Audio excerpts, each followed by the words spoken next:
What's going on, guys? It's Nick here, back with another video. Today we'll be going over the middle of the first round, trying to figure out what to do basically after the first four running backs are off the board. There is a very clear top four this season, but what you do after that is still up for debate. So we'll take a look at which players you could take at that number 5 spot, who I've ultimately decided to rank first, how I order the players we talk about today. As always, these Thursday breakdown videos, I can only share with you the rankings of the players I talk about, and that's also subject to change when we have news out of camp. So if you want my latest take on all these players, you can check that out at our website, thefantasyfootballadvice.com. With that, let's get things started off as usual. The stat of the day. Yesterday's stat was how many wide receivers had a game with at least 30 fantasy points last season. The answer is actually 28, something you should maybe consider when doing best ball drafts on Underdog, which of course you can use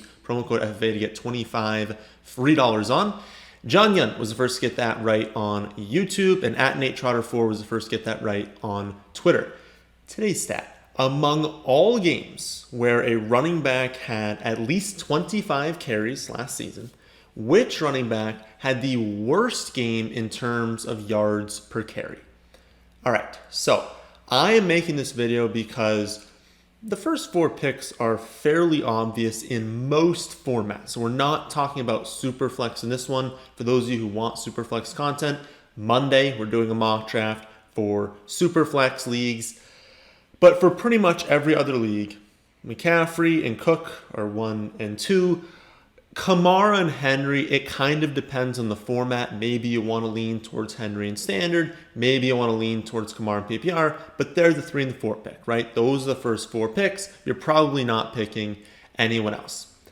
But after that, it's a little bit dicey. And not because the players are bad by any means. I mean, we still have awesome options available after they're off the board. But everyone we're going to go over today, they have a high ceiling. They have a secure floor. But it's there's a ton of players you could take at that spot. No one really differentiates. No one really stands out to where it's like, oh yeah, I'm at 5, I'm taking this player. There's a ton of different players you could realistically take at 5. Unfortunately, if you play in more than one league, you might have to make this decision. I say unfortunately because you want a top 4 pick. You want a late first round pick because if there's a clear top 4, well, we want them. And if there's a big range after that, well, you don't want to be the first one taking it. But the problem is you might be forced into this decision, or at least a decision close to this. Maybe you're not at 5, but you could be at 6, at 7, at 8, and still be deciding between the players we're going to talk about today. So I think this is a good video for a ton of different people. I think it's going to be very helpful because, let's be honest, if you're in more than one league, more than 2 leagues, you're going to have to make this decision at some point. So the players we'll talk about today are Jonathan Taylor, Aaron Jones, Travis Kelce, and Davante Adams. I'm not going to do Zeke and Chubb because I've already done an in-depth Thursday breakdown going over Taylor versus Zeke versus Chubb. And I talked about why I'm personally taking Jonathan Taylor first. And so if Taylor's going to beat out Zeke and Chubb, we don't need to go over them again here. I will link that in the description of this video if you want to check that out and get 2 more players added to this list. That is why I'm not including Zeke and Chubb because they're going to go behind this guy, and we're trying to figure out who to pick first. Adams, I chose him obviously because he's the clear wide receiver 1. Kelce is the clear tight end 1. We're not going to go over the second best options there because we're trying to figure out what to do at 5. And then, according to my projections, there is a decent drop down in value going from Jonathan Taylor and Aaron Jones down to Saquon and Eckler. So again, we'll be ranking Taylor, Jones, Kelce, and Adams. As I alluded to before, I already included Taylor in the breakdown video a few weeks ago, so I'll link that in the description. But the main takeaway for him was that your ranking really depends on how you answer this question. Do you think the Colts expand his role and use him on around 65 to 70% of plays? If your answer to that is no, you think a potential split could look something like 25% of the snaps for Hines, so getting mostly passing down work, 20% for Mac, so mixing in on early downs, probably not getting passing down snaps, so mixing in on first and second downs. then that's only going to leave around 55% of the snaps for Jonathan Taylor, which probably is not enough to pay off the 5th overall pick. So if you think that happens, move on this list. You probably are not taking Jonathan Taylor at 5. Personally, I'd be very surprised if they did not expand his role. He's not going to get 80% of the snaps, right? But he doesn't need to be that involved. Like from week 11 on, he only played north of 60% of the snaps 2 times. And yet his touch counts were 26, 16, 22, 20, 18, 31, and 23. At the end of the day, I care about the touches far more than the snaps, right? I don't care if he plays 60% or 75% of the snaps, as long as when he's on the field, he's heavily involved. And again, I don't see a world where he's not a massive part of the Colts offense. And for people who are concerned about Carson Wentz, I really wouldn't be. Like, Phillip Rivers was pretty bad last season, and defenses knew that he couldn't throw the ball downfield. Even if Wentz isn't all that good, he can still throw the ball deep, and so he'll be an upgrade in that area, and defenses are going to need to respect that, and so Taylor should have a little bit of an easier time finding running lanes. If you look last season, he didn't really need that much of a lane to do well in. Also, I understand the argument that Rivers is an exceptional screen game quarterback, so that's going to hurt Taylor's receiving numbers. But if you look at last season, he only had 36 for 301 touchdowns through the air. It's not like he's going to drop, from 50 down to 20, right? This isn't a guy who was just dominating the receiving area because of Rivers, and now he's going to do nothing. He still didn't do all that much last season, and he was averaging 2.3 receptions per game from week on last season, and was still third with 23.1 fantasy points per game, right? So even if he dropped down to 1 reception per game during that stretch and still did not score a receiving touchdown, he still would have been third. That's how good he was down the stretch. Again, if he only had a drop from 2.3 receptions per game, which is what he did last season from week 11 on, and 0 receiving touchdowns, keep him at 0 touchdowns. Drop him to 1 reception. That's way lower than the floor, but let's just say that happens. He's still the running back 3 from that point on. So he was not dominating that area. So I say understand that, yes, Rivers is great at a screen game quarterback. It doesn't matter all that much because that's not where Taylor was getting his production. It was the rushing yards. The rushing touchdowns, both of those are going to remain incredibly high, and he'll mix in some receptions regardless of who the quarterback is. So I am still buying into him as a really, really good mid-first round pick. But again, everyone in this video is great, so the final ranking is honestly going to be brutal to do. Next up, we've got Aaron Jones, though. Now that Rodgers is, of course, returning. If you haven't heard, I've taken the 10% discount off of all Packers projections, and now Jones is clearly worth a mid-first round pick. But how high should he move up?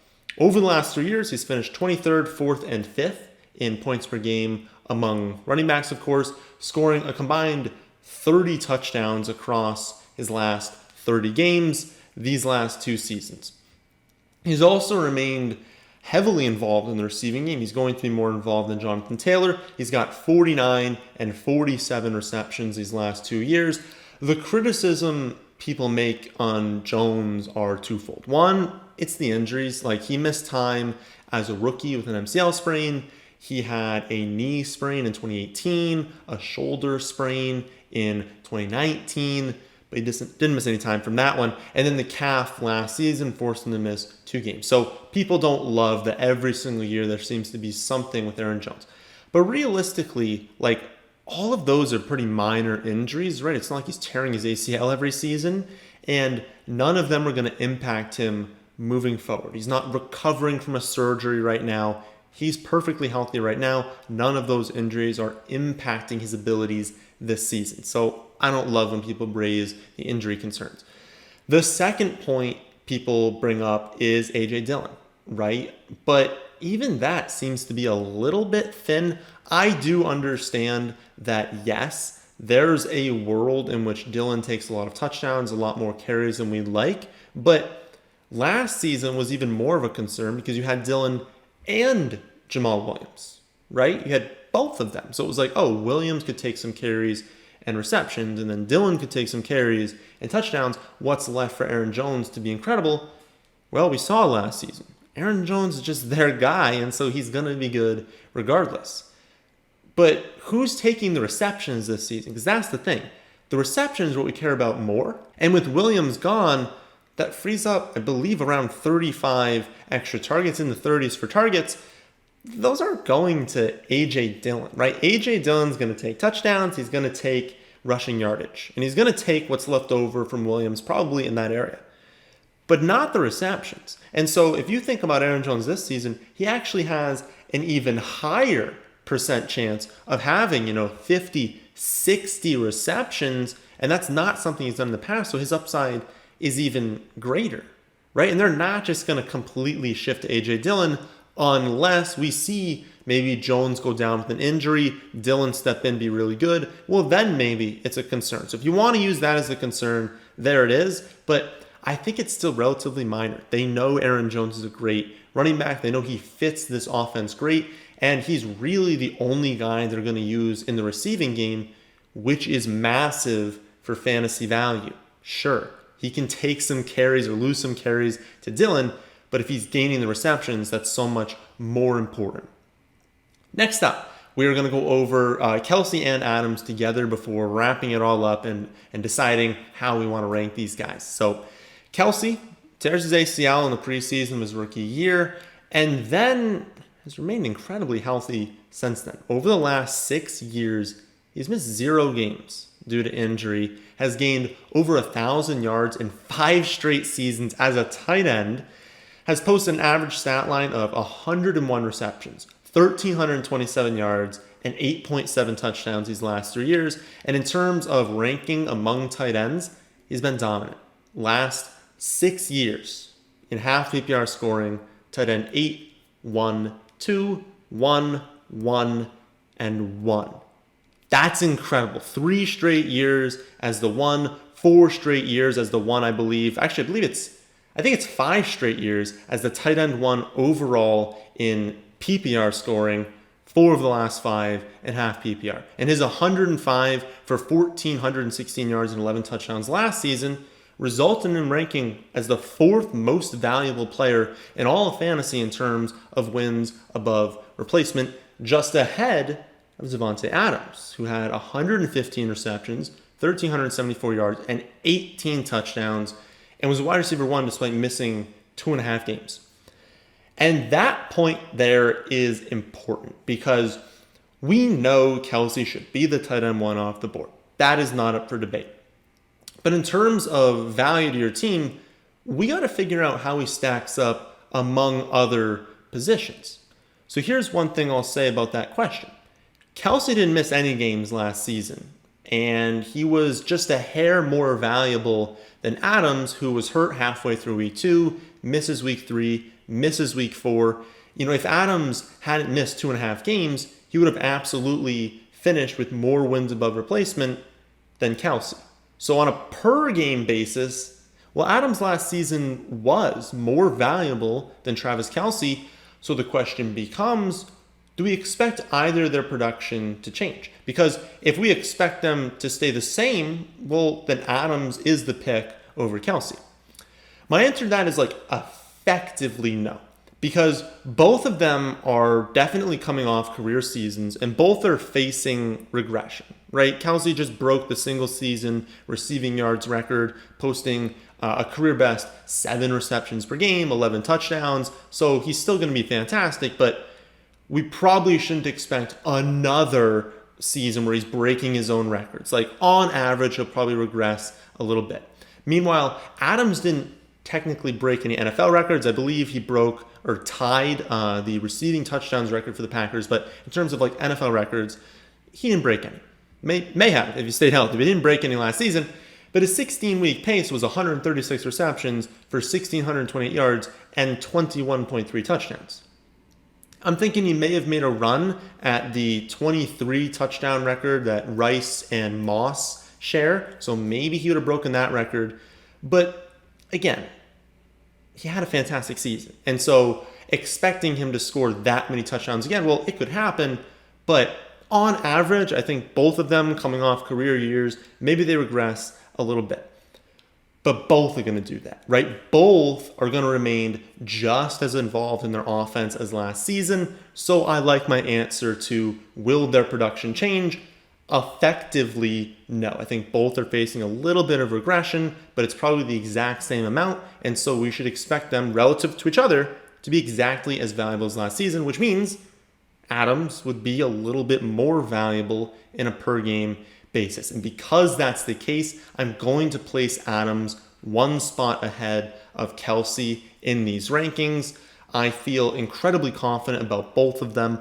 Both of them are for sure targets in the mid-first round, but Adams does hold slightly more value per game when healthy. And I am honestly just like really buying in to this last dance narrative for Rodgers. I think he explodes this season and in what is likely, his final season in Green Bay. And you have to think that Adams will be the largest beneficiary of that production, right? When comparing these two to the running backs, I think that's where the real discussion comes in. I think it has to be a mixture of projections, but also draft strategy. Do we like how our teams come out more if we take a running back in the mid-first, a tight end, or a wide receiver? To me, adding in draft strategy kind of secures Kelce as last. Like, I love tight end early, but if you're drafting in the middle of the first round, then you likely still have access to either Waller or Kittle, whichever one you prefer. Remember, we prefer Waller, but whichever one you want, you probably have access to them in your second round pick, but you don't have access to running backs and wide receivers of the same caliber. Your options at those other positions are like still really good in the second round, but there is a clear drop off. And another important thing is risk, right? If you take Kelce at 5, then you for sure need running backs and wide receivers in the next 3 rounds, but there's no guarantee you're going to get a great value in the second and the third round. You've closed off the opportunity to take Waller and Kittle in the second or the third, and now you pretty much have to take whoever the top running backs and wide receivers are. That point is also why I'm ranking Taylor and Jones over Adams as well, because if you take Adams at 5, then you're in a pretty dangerous spot in these next 2 rounds. In a 12-team league, it means you're going to have the 20th pick, where the top running backs are probably Clyde, Swift, Dobbins, Carson, and Montgomery. Remember, our general strategy is that, if we don't have a top 4 pick, is that we want to secure some running backs early because the mid-range is pretty unpredictable at running back, and it's very difficult to hit late. So by delaying our first running back until pick 20 at the earliest, we're really limiting our options and potentially forcing ourselves into either suboptimal picks or forcing yourself into an RB0 build, even if you didn't want to. And if you're forcing yourself into RB0 by your second pick, you're basically saying, I have to do that at this point, you could definitely find yourself with a suboptimal build. You could also find yourself having to reach, right? If you're like, no, I'm not doing RB0, well, what if a ton of running backs come off the board and you're like, no, whatever happens in the second round, I have to take a running back because maybe Waller comes off the board, maybe a ton of running backs go. And so it's like, there are good wide receiver options, but again, our strategy, we don't like how our teams turn out if we're taking a wide receiver at 5, a wide receiver at 20. It's like the value at wide receiver is going to be more in the 3rd, 4th, 5th round. That's not where the running back value is, but now we're forced to take running backs in those range, and you're just going to be playing from behind, and you're really, really limiting your options. If we start off with a running back at 5, though, well, now we have the option to take Waller or Kittle if they're there. Maybe a great wide receiver falls in that range, and since we have a running back, we're okay taking a wide receiver in the second round. Or maybe we just secure our second really good running back, and then we don't have to worry as much at running back. We can start attacking tight end in the 3rd, wide receiver in the 3rd, maybe quarterback in the next few rounds. But again, if we don't have that running back at 5, then we limit our flexibility in rounds 2 and 3 because we basically have to take a running back since we found the season. Again, we don't like our teams as much if we're targeting running back in the middle rounds ahead of these great wide receivers, these great quarterbacks. And one final note on that, before we rank Jones and Taylor, my projections have this as optimal anyways. So this isn't just me going way against projection and saying, I don't care what the value says, you got to be taking the running backs. My projections do say that, not even taking that into account, Jonathan Taylor and Aaron Jones are projected to be more valuable to your roster than Adams and Kelce are. So if we're following both the numbers and the draft strategy, they both say take running back at 5. I think that's probably what we should be doing. So I'm going to put Adams 3rd, Kelce 4. What about the running backs? I have decided to keep Jonathan Taylor ahead of Aaron Jones. My deciding factor is the upside. Jonathan Taylor is an athletic freak who we just saw close the season with 117 rushing yards per game over the final 7 weeks as a 21-year-old rookie. This is a kid who ran for over 1,150 yards and 11 touchdowns as mostly, for most of the season, a part-time player. So if I'm looking for safety and upside, nobody embodies that more than Jonathan Taylor. He crushed even playing less than 50% of the snaps in 7 weeks last season. Like, Taylor could be the running back 1 overall if they feature him. And this isn't, again, feature 90% of the time. This is just give him a ton of work on the ground and some reception. So at worst, he's going to be a running back 1. And if I'm picking at 5, like, I'm taking Jonathan Taylor. So my rankings. After that, of course, we got Jonathan Taylor, Aaron Jones, Adams, and Kelce. At least when we're looking at just these 4. Again, if you want to see my exact rankings across not only the entire first round for every single scoring format, but for second, third, fourth round, who my late round sleepers are, who are the players I'm targeting the most, you can always check that out at our website, thefantasyfootballadvice.com. That's the end of this one. Hope you all enjoy. If you did, then how about hitting the like button, and how about subscribing to the channel if you're new here? Thanks for watching.